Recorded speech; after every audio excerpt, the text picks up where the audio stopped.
continuación, el licenciado Ramón García Reynoso, sacerdote de la Diócesis de Torreón.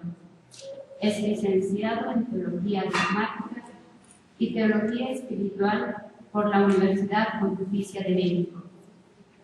Ha sido formador y docente en el Seminario Diocesano de Torreón. Actualmente es director espiritual de la Residencia Seminario de la Universidad Pontificia de México.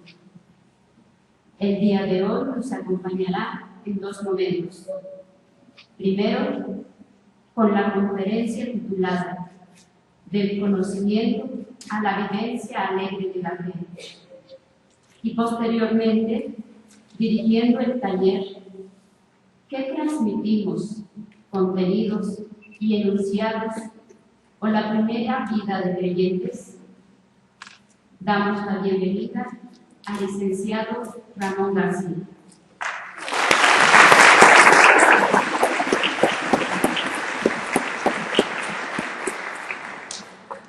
Muchas gracias, muy buenas tardes. Gracias por la invitación a participar en este encuentro. Gracias a nuestra alma mater. Comparto que ya he sido yo uno de los primeros beneficiados. Deseo que en estas jornadas Dios nos comparta su alegría, para que nos animemos unos a otros a pensar y a vivir nuestra fe con audacia. Jesús interpela a su amigo y apóstol Felipe. Llevo tanto tiempo con ustedes y todavía no me conoces. El que me ve a mí, ve al Padre. Estas palabras de Jesús también son para nosotros hoy. Son para ti y para mí. Son palabras dirigidas especialmente a los creyentes en este año de la fe y a los que buscan creer a través de nuestro testimonio. La de Jesús es una palabra viva y actual. Conocer a Dios es una experiencia. Participar en cada instante de nuestra vida de la Pascua de Jesús, el sacramento del pan. Experimentar, como dice Pablo a los filipenses, el poder de su resurrección. La teología es la ciencia que nos ayuda a dar razón de nuestra fe mediante un método y nos ayuda a esquematizar y a precisar y también a ordenar una experiencia que tenemos del Dios de Jesús. El año de la fe es una ocasión para enriquecer, afianzar y crecer en nuestra personal experiencia de Dios y en nuestra vivencia comunitaria del misterio. En efecto, somos habitados por el misterio y nosotros habitamos en la Trinidad. El bautismo nos ha incorporado al misterio pascual del crucificado resucitado. Y así, cada día de nuestra vida, cada relación, cada actividad, nos avisa que tenemos un Padre, que no estamos huérfanos. Nos indica que tenemos un hermano mayor, que es nuestro gran compañero de camino. Y nos precisa que necesitamos de una fuerza, de una brisa suave, una brisa reconfortante, y también de un fuego que nos caliente y que nos anime. Cierto que no podemos renunciar a la ardua tarea de seguir haciendo teología. Aún más, urge repensarla, como ya hace más de una década lo señalaba el teólogo gallego Andrés Torres Eiruga. Lo cito: pensar remite al trabajo del concepto, a la difícil faena de analizar las implicaciones, aclarar el contexto y buscar la significatividad, no solo efectiva, sino también, cuando es auténtico, afectiva. De ahí también el repensar, como una vuelta sobre la experiencia fundante y como necesidad de pensar hoy lo que se ha pensado siempre, con respeto por el pasado y con libre responsabilidad por el presente. Tradición viva. Fin de la cita. Hacer y vivir la teología. Aquí radica tan delicado arte. Considero que repensar la teología es lo mismo que vivir desde Dios cada día de nuestra existencia. Como se despidió de nosotros el gran teólogo Benedicto XVI, escribiendo en su último tuit: que experimentéis siempre la alegría de tener a Cristo como el centro de vuestra vida. El título de esta conferencia, el conocimiento a la experiencia alegre de la fe, me hizo pensar en el pedagogo del discernimiento, Ignacio de Loyola, que al escribir sus ejercicios espirituales allá en el siglo XVI, señala: pedir conocimiento interno del Señor, que por mí se ha hecho hombre, para que más lo ame y lo siga. A este conocimiento interno nos conduce la teología, para que en la vida diaria participemos de todos los misterios de la vida de Jesús, encarnación de Dios. Esto es posible porque así lo ha querido el mismo Dios, hacernos participar de la vida de su Hijo, diciéndolo con Íñigo: todo esto por mí.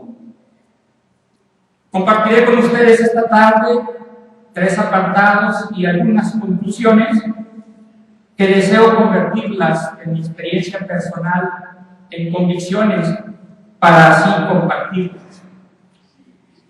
Nuestro hilo conductor será el anhelo de responder a 3 preguntas claves. ¿Dónde se fundamenta la alegría del creyente? ¿Cómo se expresa esa alegría? ¿Y de qué manera la alegría dirige todos nuestros actos?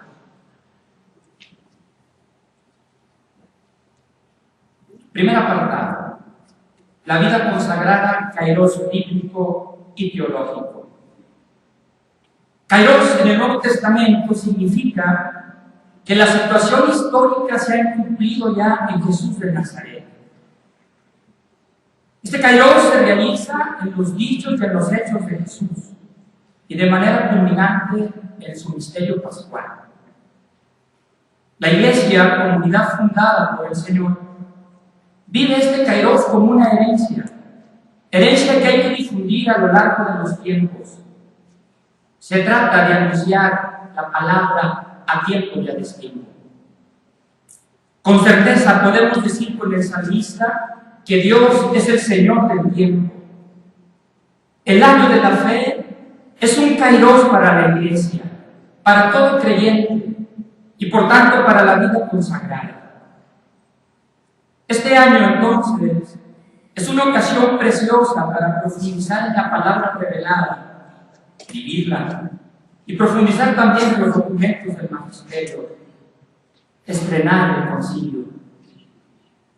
Y aquí viene mi interés por resaltar 2 experiencias bíblicas que tienen una referencia importante a 2 de las constituciones conciliares. Estas inclusiones bíblico-conciliares me ayudan a hacer una referencia a la vida consagrada y compartirla con ustedes en esta charla. Lumen Gentium y Gaudium et Spes. Me llama la atención que el tema de la luz recorra toda la revelación bíblica. La Biblia se abre con la luz de la creación y se cierra con el esplendor de la luz de una nueva creación. Además, en el Apocalipsis, el mismo Jesús se pone un nombre: estrella radiante de la mañana. El Concilio Vaticano II, en sus documentos, primera Constitución, también abre precisamente con la expresión Lumen Gentium, expresión referida a Jesús. Cristo es la luz de los pueblos. Y los padres conciliares Dicen que se trata de la claridad de Cristo, que la Iglesia está llamada a comunicar mediante el anuncio del Evangelio a toda criatura. Así como en el caos y las sombras de los inicios, la palabra creadora de Dios hace la luz y pone orden a su creación. Así Jesús, luz increada, luz verdadera, quiere comunicar vida a su Iglesia, a ti y a mí, porque Jesús es el Rey Creador. Existe otra constante bíblica, la alegría. Desde el Génesis se dice que la creación es buena y la bondad produce gozo.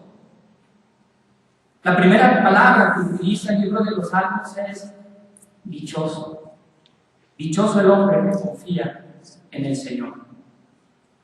El primer evangelio puesto por escrito, Marcos, testimonia el inicio de una alegre noticia. Tanto en Mateo como en Lucas, el sermón de la montaña y de la llanura inician con las palabras de Jesús: dichosos, bienaventurados. Y la teología de San Juan nos muestra la alegría de Jesús. Alegría que quiere compartir con sus discípulos para que esta alegría sea plena. El Apocalipsis invita a gozar de la gracia de Jesús que está en todos.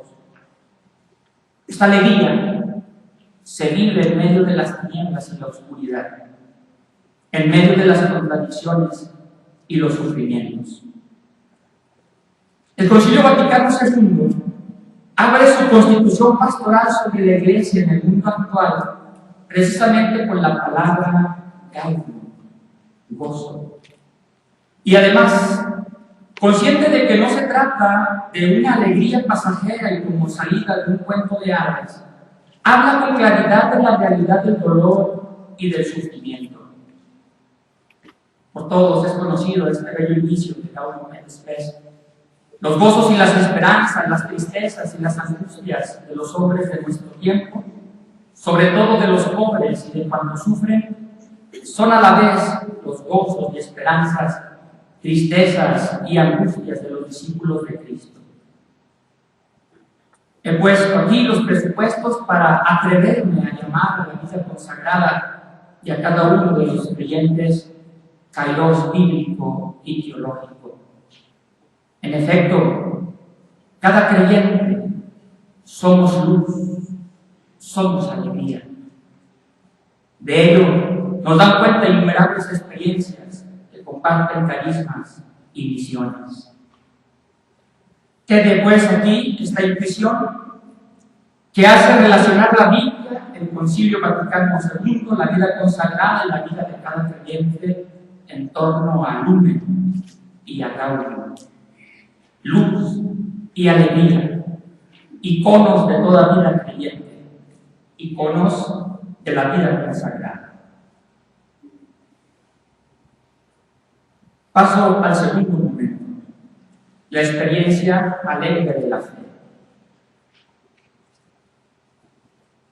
Quiero compartir un brevísimo recorrido bíblico teológico por la experiencia de la alegría.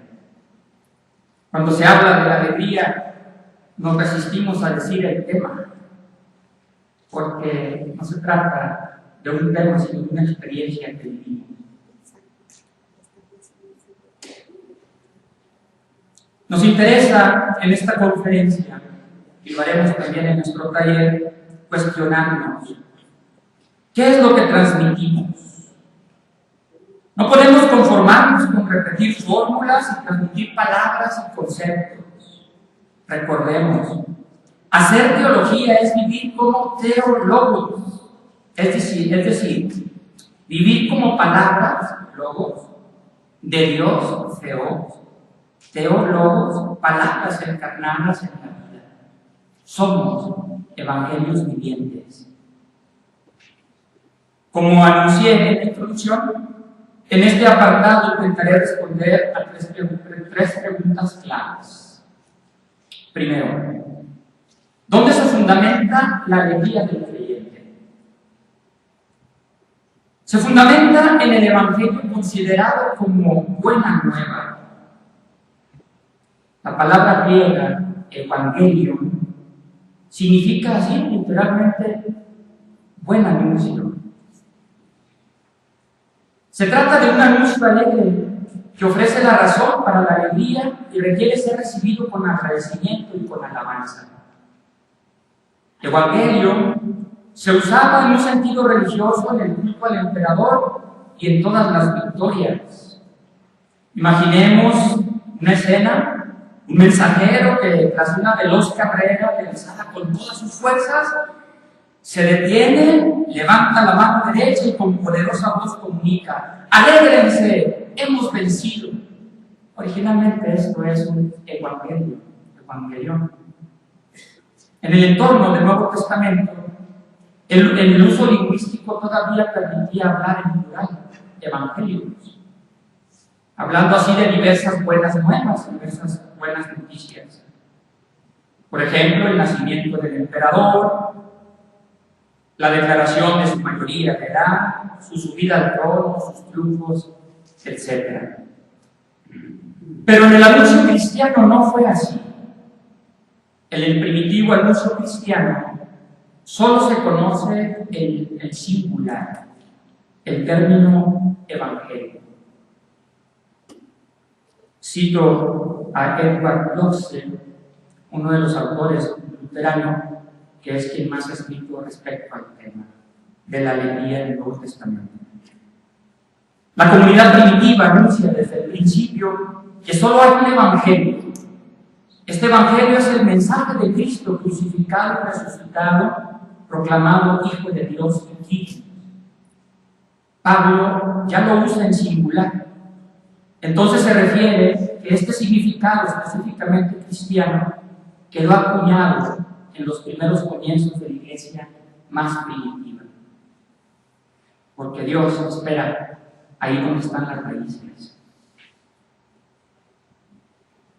En el mundo pagano, las noticias evangélicas siempre eran referidas a triunfos, a acontecimientos estupendos, a victorias. Pero en el cristianismo primitivo, en el cristianismo naciente, se dice que Cristo debía padecer y morir, soportar la muerte horrenda y terminar su vida en la cruz como un malhechor condenado. ¿Cómo se podía calificar de evangelio este acontecimiento? Aquí radica el salto de calidad de nuestra buena noticia, de nuestra buena nueva cristiana. Pablo lo pone de manifiesto, haciendo referencia a que él mismo recibió tal noticia. Entonces estamos ante un dato fundamental. En la carta a los Corintios, Pablo dice que este mensaje él ya lo ha recibido antes. Por tanto, la muerte y la resurrección de Cristo es el contenido central del Evangelio. Por eso el Evangelio es capaz de suscitar alegría y hacer que dicha alegría surtiera efecto en los primeros seguidores de Jesús. La resurrección de Jesús es el fundamento de la alegría de la fe, que se expresa en la alegre alabanza que toda la comunidad hace allá en la carta a los Filipenses, para gloria de Dios Padre. Esta fuerza, este evangelio es fuerza salvadora para todos los creyentes. Vayamos ahora a nuestra segunda pregunta clave.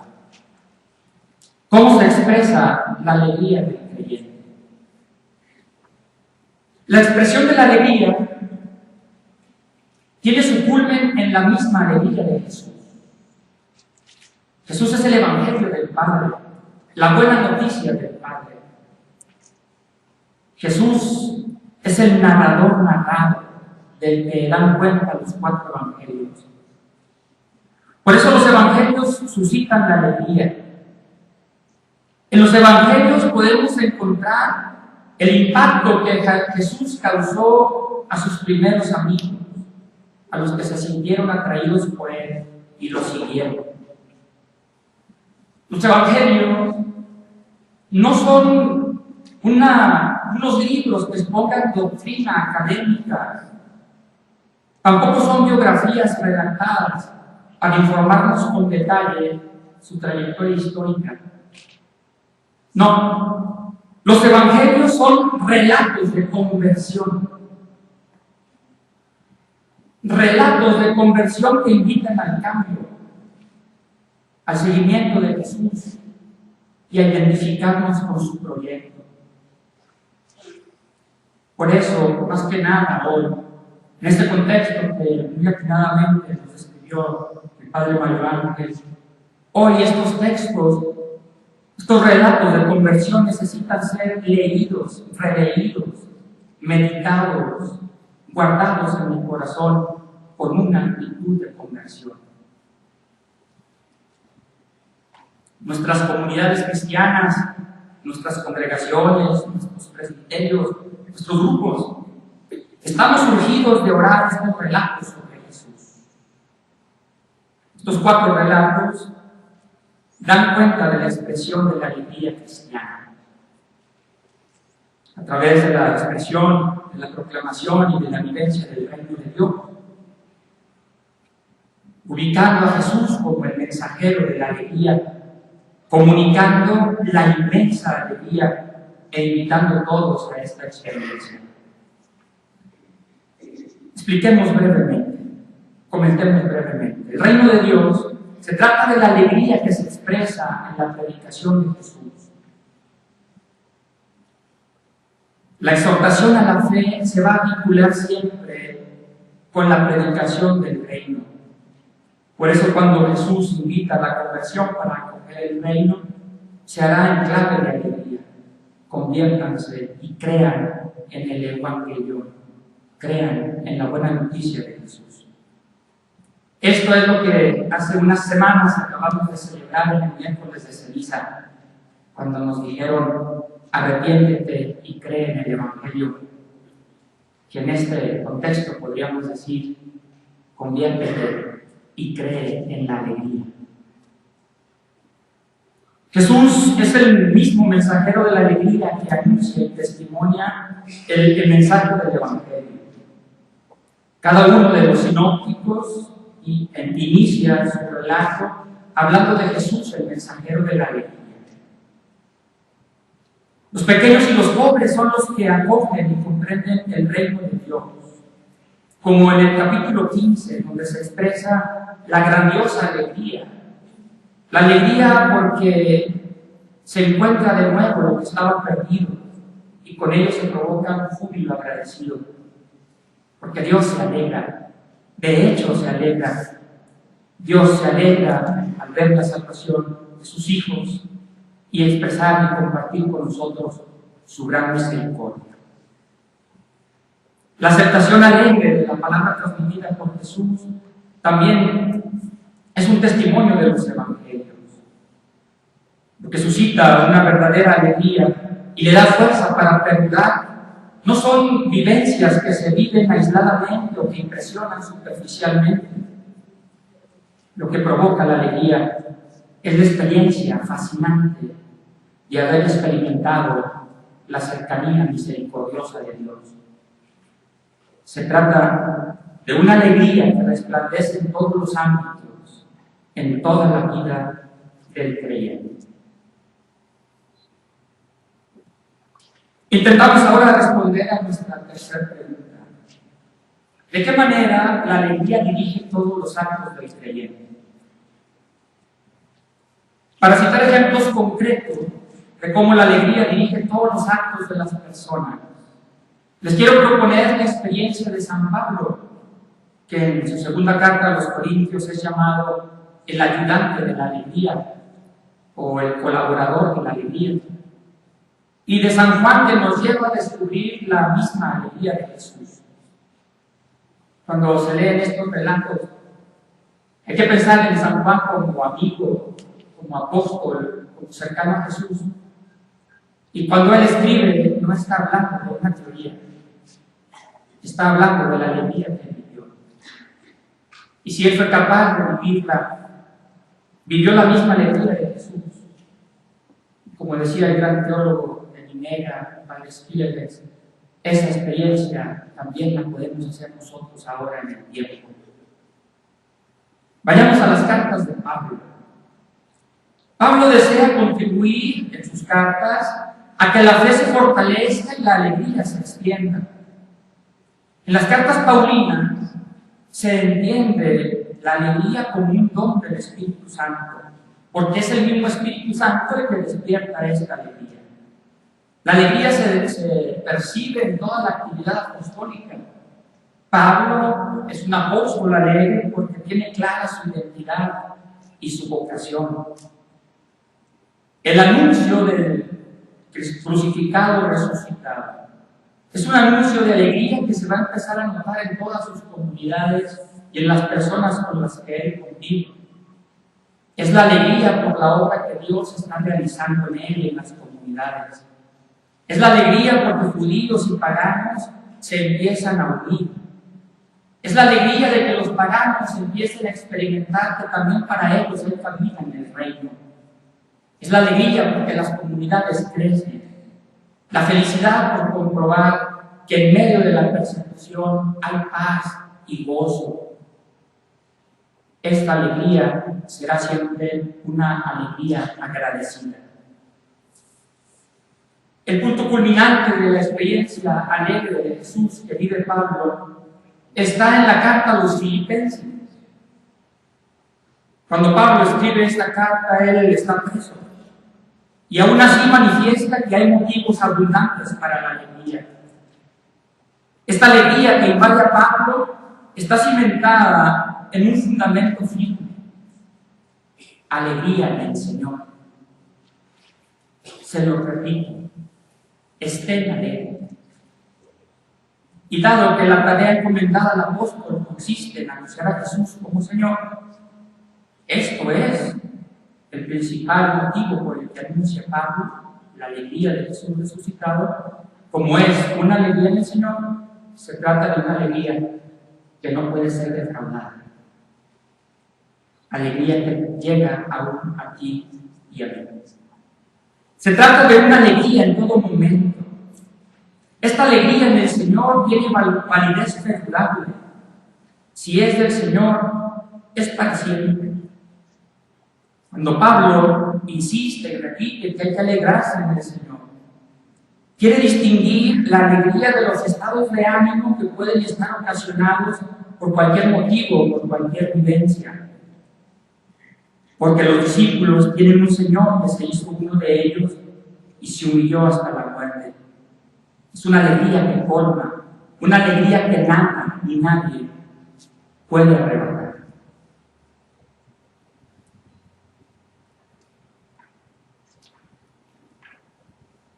Hay una expresión en la segunda carta a los Corintios donde Pablo puede sintetizar lo que él vive como alegría. Él le llama el gozo desbordante.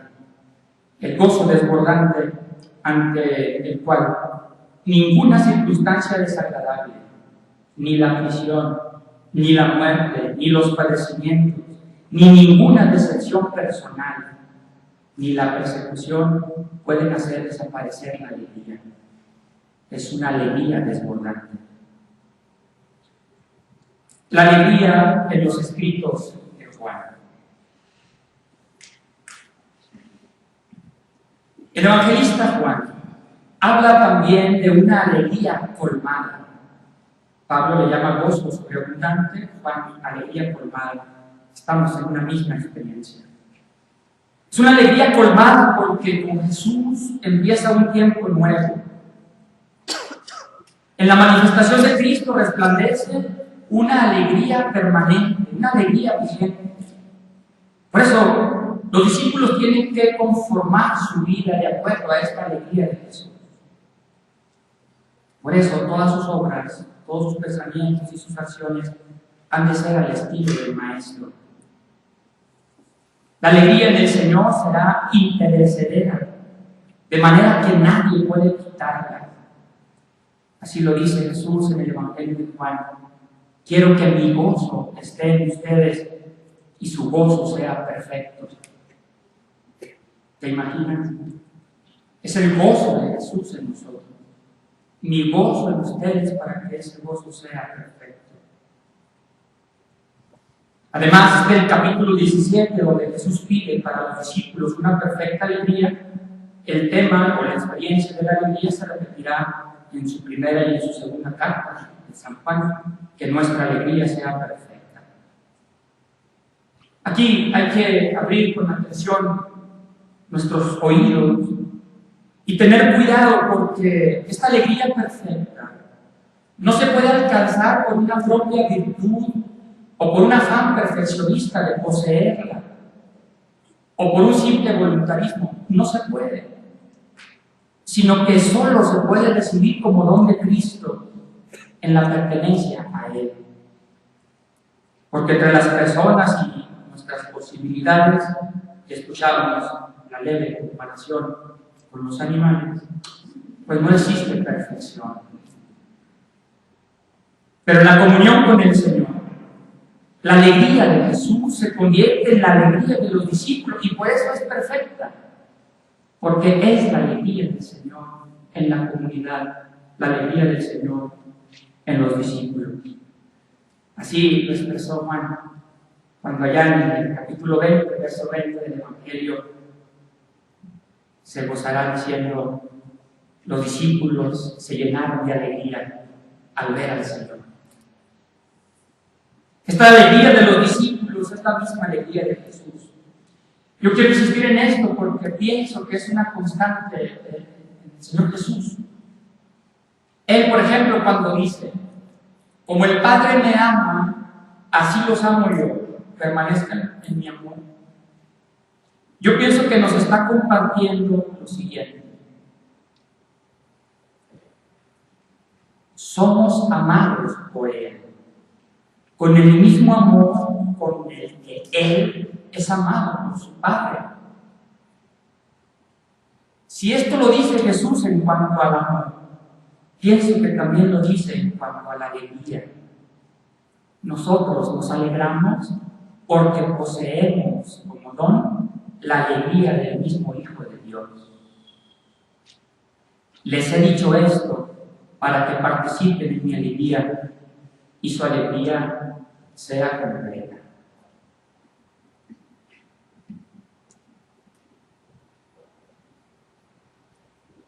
Tercer apartado.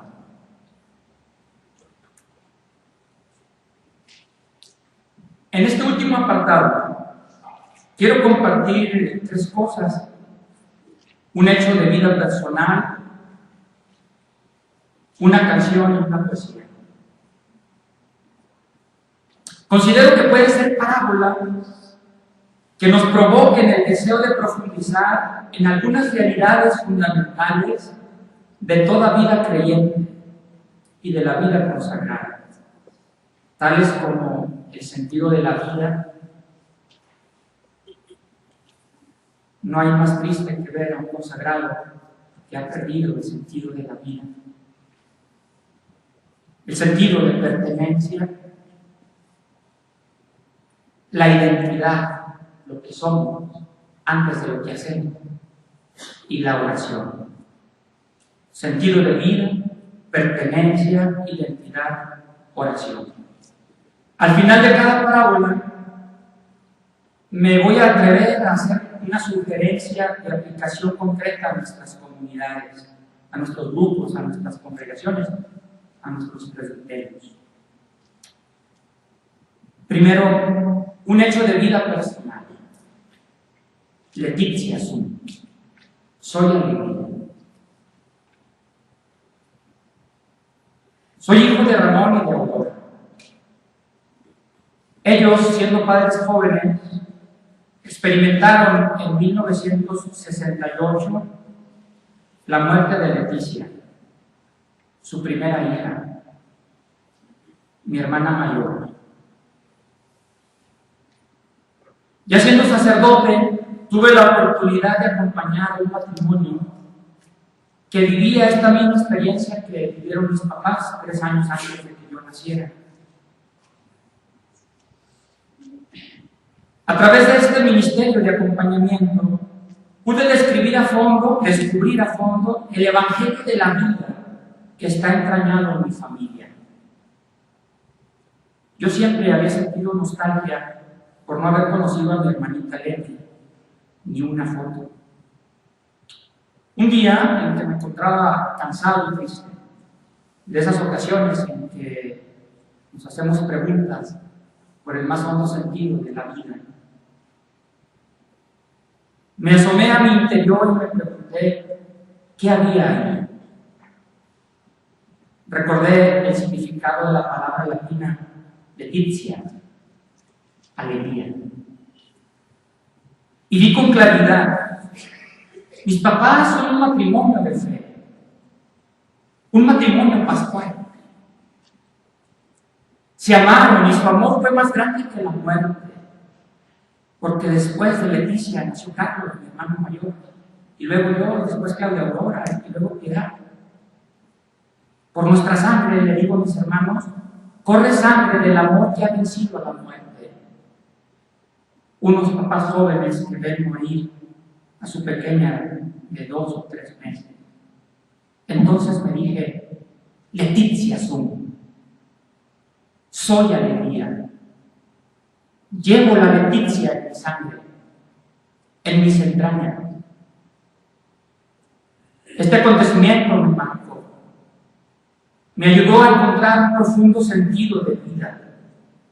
Entonces ahora, ante las dificultades, las debilidades, las contrariedades, los sufrimientos, he aprendido a aferrarme a la vida, a aferrarme a esta verdad. Soy alegría. Leticia sum. Desde esta experiencia les lanzo una primera propuesta: escribir nuestro Evangelio. De Ansel Jung, en su obra Las fuentes de la energía interior, cómo evitar el agotamiento y aprovechar las energías positivas, aprendí a narrar mi historia de la alegría. Se trata de una invitación a recordar y a experimentar a manera de memorial los acontecimientos de nuestra vida que nos han provocado alegría, desde los detalles más sencillos hasta los más intensos, porque como había dicho, somos evangelios vivos, somos buena noticia para los demás. Estamos invitados a seguir escribiendo nuestra historia como historia de salvación. Así, poco a poco, nos daremos cuenta que hemos sido transformados en buena noticia en medio de nuestras comunidades. No tengamos miedo de ser evangelio viviente para dar vida a nuestro mundo convulsionado y que apenas medio vive. Narrar nuestra historia personal y comunitaria como buena nueva, como alegre noticia, estoy seguro que nos hará respirar aire fresco y vivir con hondura nuestras relaciones. Nos hará descubrir nuestra identidad. Somos buena noticia para la comunidad, para la iglesia y para el mundo.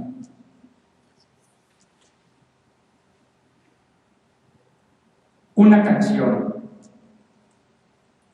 Hace meses me encontré con esta canción que creo es una metáfora que nos ayuda a descubrir nuestra identidad y nuestra pertenencia.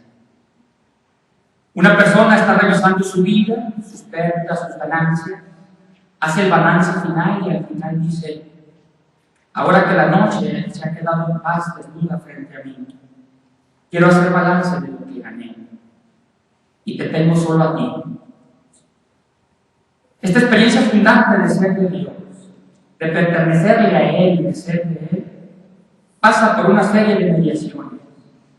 Una de ellas es la pertenencia a una familia, a una comunidad, con su historia, sus luces y sus sombras.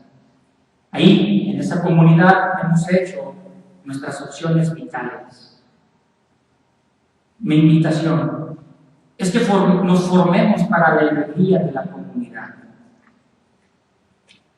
Mi invitación es a educarnos para vivir la alegría en nuestras comunidades. Hablamos de la alegría en nuestras comunidades, nuestros proyectos, programas, las constituciones de la comunidad religiosa han pasado por la criba de la alegría. ¿Cuántas veces se menciona esta experiencia en nuestros objetivos? La comunidad eclesial, y por tanto cada comunidad de creyentes, está llamada a ser testigo del amor de Dios Trinidad, Ahí, en este misterio trinitario, Jesús aprendió a vivir la comunión. Jesús envía a sus discípulos de 2 en 2 y les dice que no lleven nada. Yo me he preguntado por qué Jesús les dice que no lleven nada y encuentro esta respuesta. No lleves cosas, te basta tu hermano, lo llevas a él. Y tristemente a veces el hermano nos estorba. Una poesía.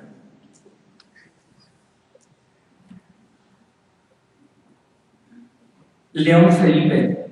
Nadie fue ayer, ni va hoy, ni irá mañana hacia Dios por este camino que yo voy. Para cada hombre guarda un rayo nuevo de luz el sol y un camino virgen Dios. Pienso que esta breve poesía de León Felipe nos ayuda a que hagamos nuestra la pasión orante de Jesús de Nazaret. Pasión orante que Jesús vivió con Abba.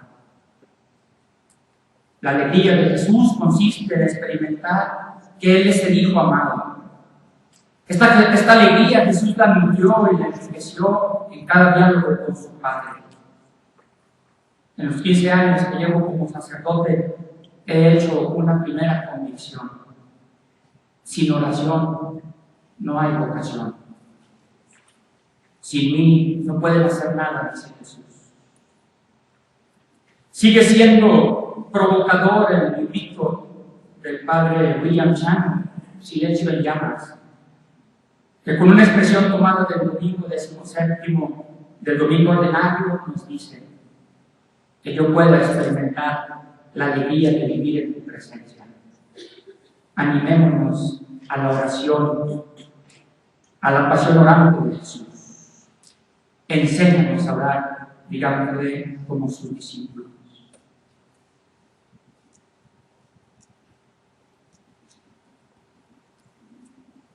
Algunas conclusiones. La alegría es fruto y consecuencia de la fe. Pues cuanto mayor es la fe, tanto mayor será la alegría. Decía Lutero, la alegría es el birrete de graduación doctoral de la fe. La alegría debe seguirse de la fe. Si no es así, quiere decir que algo ha fallado en nuestra auténtica experiencia de fe. Pienso que en la alegría está en juego la actitud decisiva de una vida creyente. Está en juego la expresión coherente de la teología, de la liturgia, de la moral, de la oración. Pienso que, en definitiva, el año de la fe exige personas alegres, teólogos y teólogas que se atrevan a pensar la teología y la vida. La alegría es cosa seria. La primera vez que dije esto en unos ejercicios espirituales, un sacerdote del presbiterio que me escuchaba, compartíamos, no pudo evitar la carcajada ante la aparente contradicción de esta afirmación. Pero es así, la alegría es cosa seria. No puede faltar la alegría ante una opción de vida que hemos hecho como creyentes. Es importante descubrir que estamos contentos con Dios porque Él se alegra con nosotros. La primera palabra que escuchó María es alégrate. Y es la palabra que tenemos que también escuchar nosotros. Entre nosotros falta la alegría. Con frecuencia nos dejamos contagiar por la tristeza y dejamos que ésta nos abrace. Y le quitamos juventud y alegría a nuestra iglesia. Es bueno preguntarnos hoy, ¿Jesús sigue siendo buena noticia para nosotros hoy? ¿Aún sentimos la alegría de ser seguidores de Jesús? Cuando falta la alegría, la fe pierde frescura. Les invito a que busquemos literatura que nos hable de la alegría cristiana y que el mejor libro que escribamos sea la alegría de nuestro interior, la alegría de descubrir a Dios. Me llamó la atención al preparar esta conferencia que desde que Pablo VI escribió la exhortación apostólica en ocasión del Año Santo 1975, la exhortación Gaudete in Domino, no ha habido otro documento similar. La bibliografía actual respecto al tema en español es muy poca, y lo poco que existe está traducido del italiano y del alemán, y hecho por luteranos. Les invito a que busquemos, a que narremos, a que escribamos. Somos alegría. Quiero terminar esta participación como reconstruyendo construyendo más bien dos párrafos, con expresiones que el presaco de Porta Fidei, como decía el padre rector, como homenaje al gran teólogo Benedicto XVI. Creo que el Porta Fidei nos ha dejado la herencia, una herencia, la vivencia alegre de la fe. Hoy es el momento para la alegría y el entusiasmo renovado del encuentro con Cristo. Porta Fidei 2. Recuperemos el gusto de alimentarnos con la palabra de Dios, donde redescubriremos la alegría de creer y volver a encontrar el entusiasmo por comunicar la fe. Porque la fe crece cuando se comunica como experiencia de gozo. Porta Fidei 7. Vivamos con esperanza cada día de nuestra existencia, porque la alegría del amor se encuentra en Jesucristo, autor y consumador de nuestra fe. No tengamos miedo de ser evangelios vivientes. Recordemos que en medio de las persecuciones, del sufrimiento, del martirio, los cristianos nos han enseñado a vivir en la alegría. Porta Fidei 15. Por ese dolor, porque el dolor no nos vence, porque nos alegramos en el Señor.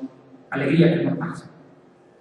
María ha sido proclamada bienaventurada porque ha creído. Estén siempre alegres en el Señor. Se lo repito, estén alegres. Muchas gracias.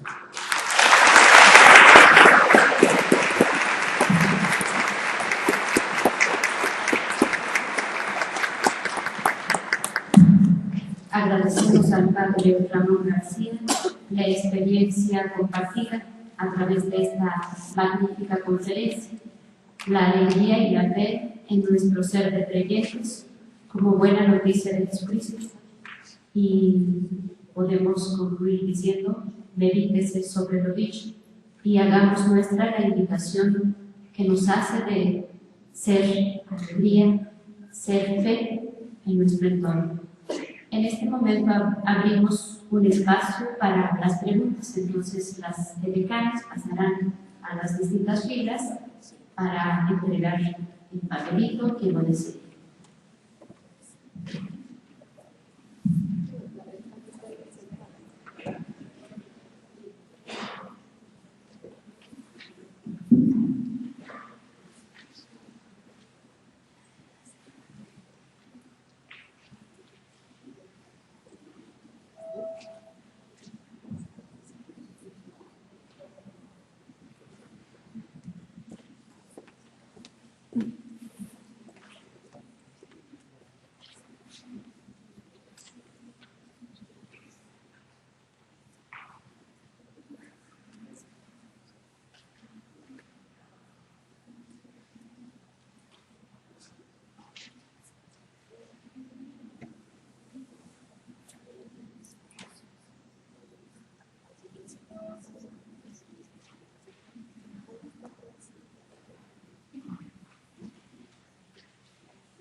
O si alguno desea el micrófono para hacer la pregunta directamente, también está por aquí.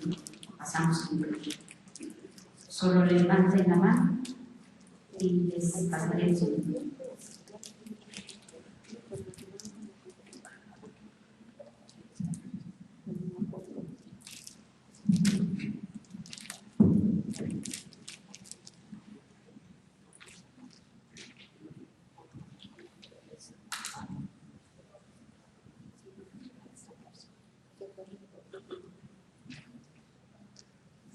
¿Cómo encontrar la alegría donde aparentemente no la hay?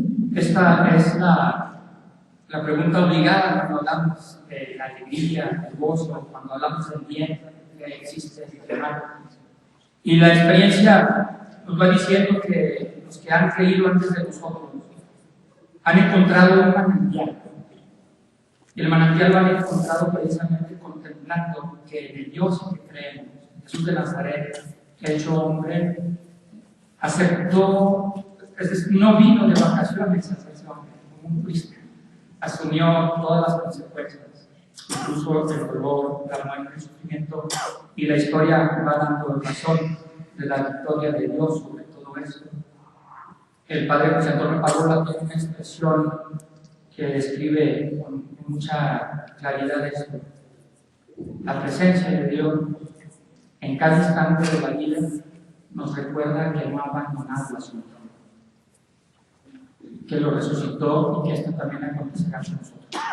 Pero nos toca demostrarlo en el día a día de la historia, en el compromiso que hacemos con los demás, el compromiso que hacemos con nosotros mismos y en la ayuda que damos a nosotros. Los evangelistas lo expresan con un verbo griego que se pudiera traducir: a Jesús se le estremecían las entrañas ante el sufrimiento de los demás. Nosotros lo hemos traducido como compasión o misericordia.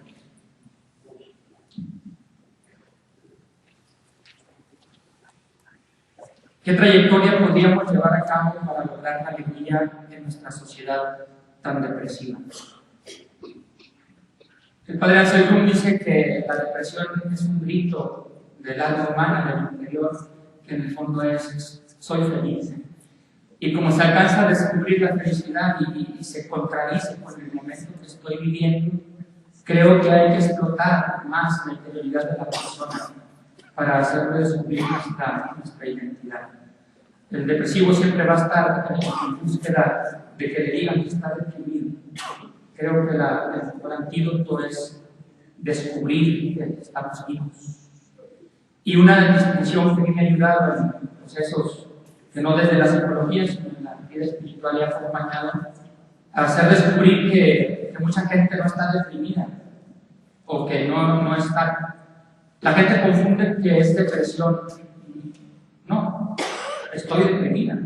O también dicen: soy tristeza. No eres tristeza, estás triste. La realidad es que somos alegría. Leticia Sum nos ha creado lo que es la alegría. ¿Podrías explicar un poco más la frase: la alegría es cosa seria? Sí, ya por tiempo no la alcancé a descubrir. Es cosa seria porque no se trata de una carcajada o de estirar nuestros rostros para que se vea que estamos sonriendo. Se trata de una actitud convencida. Se trata de contemplar aquel que es nuestra alegría, que estamos alegres en él, y desde ahí, por eso esta frase aparentemente contradictoria, estamos ante una cosa seria. Gracias también a ustedes por compartir su fe y su alegría. Muchas gracias. Hay que poner pausa a la alegría en tiempo de crisis. Si la respuesta es un no, entonces ¿cómo seguirla viviendo? El padre Antonio Bravo dice que la fiesta se organiza, pero la alegría no.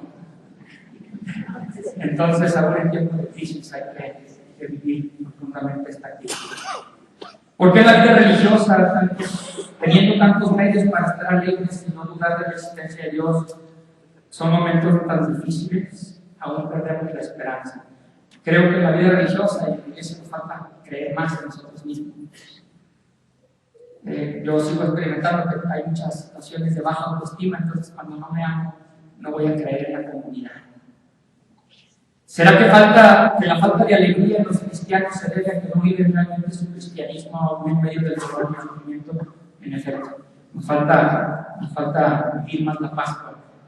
Es curioso que en Cuaresma llenamos la agenda de ejercicios espirituales y nunca yo he sabido de ejercicios espirituales de Pascua. O de una semana de estudio en Pascua. Me gusta decir de manera irónica: hay que resucitar la Pascua. ¿Cómo es la expresión de la alegría de Dios en este mundo tan carente de ella? Decía el padre Manuel Pedro, empezando por nosotros mismos, la experiencia de la fe y aquí la alegría sería igual. ¿Cómo volver a recuperar la alegría cuando está perdida? Pues aquí la evangelio. Porque a veces el decir la verdad ante la injusticia se nos juzga como alguien que perdimos la alegría y nos volvemos duros. La justicia y la paz se besan. Muchas gracias.